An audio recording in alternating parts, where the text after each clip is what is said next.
இது மகிமை நேரம். கர்த்தரும் இரட்சகருமாயிருக்கிற இயேசு கிறிஸ்துவின் ஈடிணையற்ற இன்ப நாமத்தினாலே மகிமை டிவி நேயர்களை அன்புடன் வாழ்த்துகிறேன். மீண்டுமாக மகிமை நேர நிகழ்ச்சிக்கு அன்புடன் வரவேற்கிறேன்.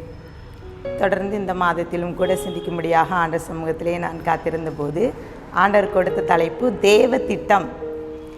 தேவ திட்டம் என்ற தலைப்பின் கீழே பவுலின் வாழ்க்கையிலே 7 விதமான பயணங்களிலே கர்த்தர் எப்படி தேவ திட்டத்தை அவன் வாழ்க்கையிலே செயல்படுத்தினான் என்பதை குறித்து நாம் இந்த 7 நாட்களாக நாம் தியானிக்க இருக்கிறோம். முதலாவது அதற்கு ஆதாரமாக எபிரேயர் 12ஆம் அதிகாரம் 1ஆம் வசனத்தை நான் வாசிக்கிறேன்.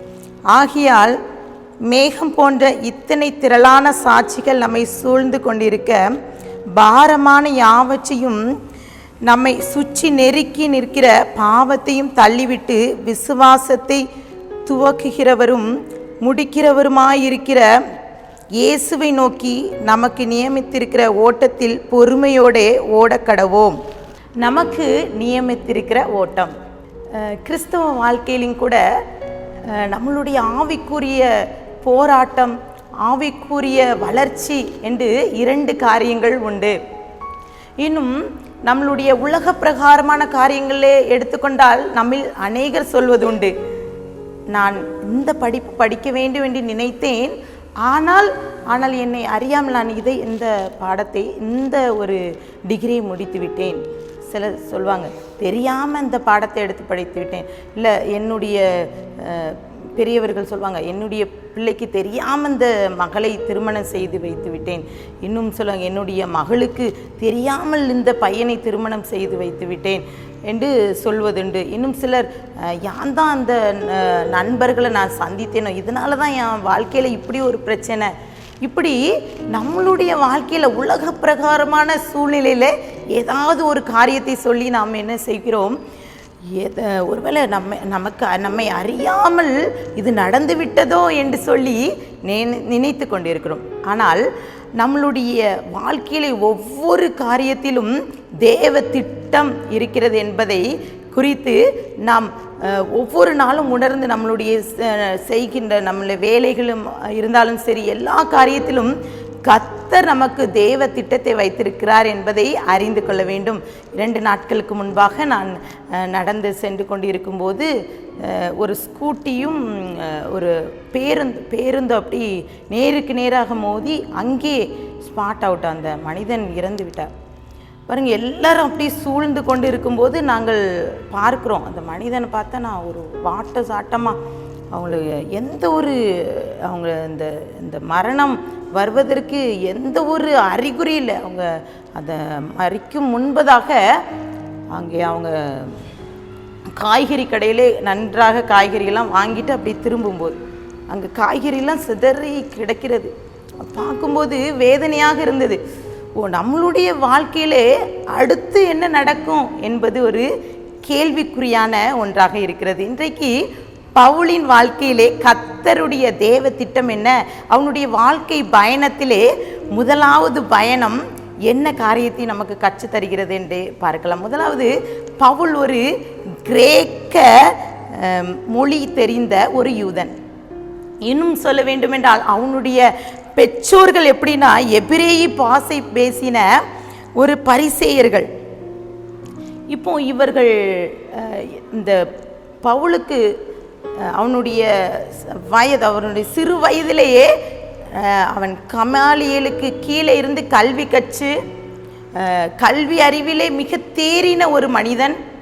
அவனுக்கு எபிரேய பாஷையும் தெரியும், கிரேக்க பாஷையும் தெரியும். ஏனென்றால் அவன் சிறு வயதிலே தர்ஷுவிலே படித்து அவன் கிரேக்க மொழியில் தேறினான். அதன் பிறகு அவனுடைய 14 வயதிலே அவன் எபிரேய பாஷையை படித்து அவனுடைய எருசலேமுக்கு சென்று அவன் வாழ்நாள் அங்கே முழுவதும் எபிரேய பாஷை படித்து அவனுக்கு 2 விதமான கலாச்சாரத்திலே வளர்ந்த ஒரு மனிதன். இப்போது பவுலுடைய வாழ்க்கையிலே அந்த சவுலாக இருந்த பவுலுடைய வாழ்க்கையை குறித்து தான் நாம் தியானிக்கிறோம். இப்போது அந்த பவுல் அந்த சவுலாக இருந்து அவன் பவுலாக மாறுவதற்கு முதலாவது அவன் பயணத்திலே கர்த்தர் தேவ திட்டத்தை எப்படி வைத்திருந்தார் என்பதை நான் பார்த்தோம் என்றால், அவனுக்குள்ளாகி ஒரு எண்ணம், இயேசு ஆண்டவர் மரித்த பின்பு யூதர்கள் 2 விதமான ஒரு எண்ணங்களோடு இருக்கிறார்கள். ஒன்று, நியாயப்பிரமாணத்தின் கீழே செயல்படுகிற ஒரு யூதர் கூட்டம். இன்னொன்று, இயேசுவின் வார்த்தையை கேட்டு அவருடைய சத்தியத்தை பின்பற்றுகிற கூட்டம். இப்போ இந்த பவுலுடைய எண்ணம் என்னவென்றால், கர்த்தர் இயேசு ஒரு மேசியாவில் அவர் இரட்சகர் இல்லை, அவர் நம்மை மீட்க வந்தவர் இல்லை என்பதாக அவனுடைய எண்ணம். அவனுடைய உள்ளத்தின் ஆழத்தில் இருந்த காரியம் என்ன என்றால், அந்த ஒரு வசனம் சொல்கிற உபாகம் 21:23 தூக்கி போடப்பட்டவன் தேவனால் சபிக்கப்பட்டவன் என்று சொல்லி அந்த உபாகத்திலே போடப்பட்டு இருக்கிறது. அப்போது ஆண்டவர் அந்த மரத்திலே தூக்கி போடப்பட்டவன், சிலுவை மரத்திலே அறையப்பட்ட ஒரு மனிதன் எப்படி நம்மை ரட்சிக்கக்கூடும், நம்மை மீட்கக்கூடும் என்ற எண்ணத்தோடு அவன் இருந்ததால் யூத மத வெறி அவனுக்குள்ளாக வந்துவிட்டது. யூதர்களின் பாரம்பரியத்தை அவன் படித்து யூதர்களுடைய முறைமைகளை அவன் தியானித்த அவனுக்குள்ளாகவே அது மத வெறியாக மாறிவிட்டது. அவனுடைய முதல் பயணம் என்ன என்றால், அப்போஸ்தலர் 9:1-2 நாம் வாசித்து பார்த்தோம் என்றால், அவன் யூதர்களை பயமுறுத்துவதற்காகவே அவன் பிரதான ஆசாரியரிடத்தை போய் அவன் எழுதி வாங்குறான், நிருபங்களை வாங்குறான். யாரெல்லாம் இப்படிப்பட்ட கிறிஸ்துவை ஏற்றுக்கொண்டு இருக்கிறார்களோ அவர்களை கட்டி அவர்களை அழிக்கணும், அதுதான் அவனுடைய எண்ணமாக இருந்தது. இப்போது அவன் முதல் பயணத்தில் தேவ திட்டத்தை குறித்து நாம் பார்த்தோம் என்றால், அவனுடைய கைகள், அவனுடைய பார்வையின் கீழே அநேகர் இருக்கிறார்கள். அங்கே ஸ்தேவானை அங்கே கல்லறிந்து கொலை செய்யும்படி அவன் முன்பாக வைக்கிறார்கள். இப்போ அவன் ஸ்தேவானை பார்க்கிறான். முதல் இரத்த சாட்சி என்று சொல்கிறோம் இந்த ஸ்தேவானை.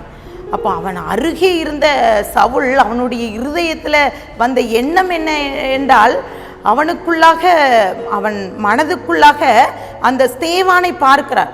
ஸ்தேவான் அவன் மரிக்கும் தருவாயிலே அவன் முகம் பிரகாசிக்கிறது. அவன் பார்க்கிறான் ஆண்டவரை பார்த்து, பரலோகத்தை நோக்கி பார்க்கிறான். மனுபுத்திரன் சிங்காசனத்தின் முன்பாக தேவனுடைய வலது பரிசத்திலே நிற்கிறதை நான் காண்கிறேன் என்று சொல்லி இந்த ஸ்தேவான் அவன் மரிக்கும் தருவாயிலே சொல்கிறார். இதை பார்த்த சவுலுக்குள்ளாக எந்த ஒரு மாற்றமும் வரவில்லை. கர்த்தர் இயேசுதான் இரட்சகர் மீட்பர் என்பதை அறியாத ஒரு பயணம். இந்த பயணத்திலே அவனுடைய மன எண்ணங்களை அறிந்த தேவன் விட்டுவிட்டார். பாருங்க, அவனுடைய எண்ணம் இப்படிப்பட்டதாக கிறிஸ்தவர்களை அழிக்கிறான் அப்படி தெரிந்த இயேசு அந்த வழியை, இந்த சவுல் இந்த வழியை அனுபவிக்க வேண்டும், எப்படி கிறிஸ்தவர்களை துன்புறுத்துகிறான் என்பதை அவன் தெரிந்து கொள்ள வேண்டும். இனி அவனுடைய லைஃப்பில் என்ன நடக்கும் என்பதை அவன் அறியாது இருக்கிறான் என்பதை தெரிந்தே இதை அனுமதிக்கிறார். பாருங்க, சில நேரங்களிலே நம்மளுடைய சபைகளிலும் இதே பிரச்சனை தான். பாருங்க, அவர்கள் நமக்குள்ளாகவே ஒரு எண்ணம், இது சரியா அது தவறா என்று சொல்லி நமக்குள்ளேயே ஒரு பிரிவினை இருக்கிறது. இங்கே சவுலுக்குள்ளாக அவனுடைய முதல் பயணத்திலே அவன் பெற்றுக்கொண்ட காரியம் என்ன? நிருபத்தை எழுதி வாங்கி கிறிஸ்தவர்களை அழிக்க வேண்டும் என்ற எண்ணம் அவனுக்குள்ளாக வருகிறது. அங்கே அவனுடைய தேவ திட்டம் அங்கே இருக்கிறது. என்னென்னால், பிற்காலத்திலே அவன் எப்படி தேவ ஊழியத்தை என்னை குறித்து பேசுவான் என்பதற்காகவே கர்த்தர் அனுமதிக்கிறார். இன்றும் கூட இந்த வார்த்தையை கேட்டுக்கொண்டிருக்கிற நீங்களும் கூட தேவ திட்டத்தை அறியாமல் இருக்கலாம். ஏன் இந்த பாடு, ஏன் இந்த பிரச்சனை, இப்படிப்பட்ட சிச்சுவேஷன் ஏன் எனக்குடைய வாழ்க்கையில் நடக்குது என்று சொல்லி ஒரு கேள்விக்குறியோடு இருக்கலாம். நம்மளுடைய வாழ்க்கை பயணத்திலும் கூட கர்த்தர் ஏதோ ஒரு தேவ திட்டத்தை வைத்திருக்கிறார். அதை நாம் அறியாது இருக்கிறோம். அந்த சவுல் தேவ திட்டத்தையும் இயேசு யார் என்பதையும் கூட அறியாமல் இருக்கிறார். இன்றைக்கு ஒப்பு கொடுத்து ஜெபிப்போம். கண்களை மூடி ஆண்டவர் சமூகத்திலே நம்ம ஒப்பு கொடுக்கலாம். அன்பின் பரலோக தகப்பனை ஸ்தோத்திரிக்கிறோம்ப்பா. இந்த நாளிலும் கூட கர்த்தர் நமக்கு எங்களுக்காக நீங்கள் தேவ திட்டத்தை வைத்திருக்கிறீங்க.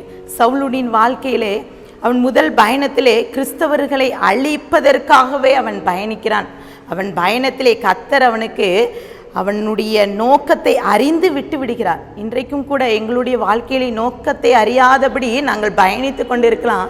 எங்களுடைய வாழ்க்கையில் ஒரு நோக்கம் உண்டு என்பதை இன்றைக்கு எங்களுக்கு உணர்த்துங்கப்பா. எங்கள் இருதயத்தில் நீங்கள் பேசுங்க, நீங்கள் எங்களோடு இடைப்படுங்க. உம்முடைய சித்தம் எங்கள் வாழ்க்கையில் நிறைவேற்றேன்னு சொல்லி எங்களையே நாங்கள் அர்ப்பணிக்க நீங்கள் கிருபை தாங்க. எங்களையும் எங்களை ஆவி ஆத்மா சரித்து உம்முடைய கரத்திலே நாங்கள் கொடுக்கிறேன், தாழ்த்துக்கிறேன். மீட்பர் மூலம் கேட்கிற பிதாவே, ஆமேன்.